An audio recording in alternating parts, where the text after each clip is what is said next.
Elle rêvait de devenir médecin. Aujourd'hui, elle soigne des âmes par sa musique. Elle s'appelle Kabera. Et contrairement à beaucoup d'artistes, la musique n'était pas forcément le plan de départ. C'est une autodidacte.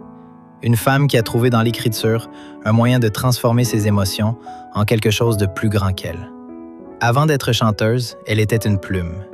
Une plume qui remplissait des pages entières de pensées, de doutes, de rêves et d'histoires. Puis un jour, ces mots ont commencé à prendre vie en musique. Entre la pop, le rock et la folk, Kabera construit un univers où chaque chanson ressemble à un chapitre de journal intime. Avec Paris, elle parlait des rêveurs. Avec Délire d'une mélomane, elle explorait les masques que l'on porte pour cacher nos fragilités. Et aujourd'hui, avec 25 ans, elle aborde une question que tout le monde finit par se poser. Où est passé le temps? Derrière ces chansons, il n'y a pas de personnage, pas de façade. Juste une artiste qui écrit ce qu'elle vit, ce qu'elle ressent et ce que beaucoup n'arrivent pas à dire à voix haute. Son univers visuel emprunte autant au cinéma qu'à la littérature.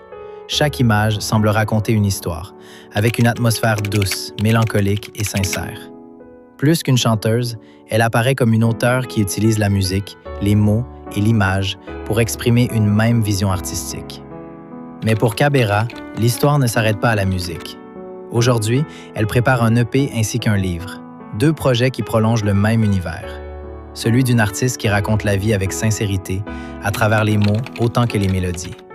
Et c'est peut-être pour ça que de plus en plus de personnes se reconnaissent dans son histoire. Parce que l'histoire de Kabera n'est pas seulement celle d'une chanteuse. C'est l'histoire d'une écrivaine devenue artiste, qui transforme chaque émotion en œuvre.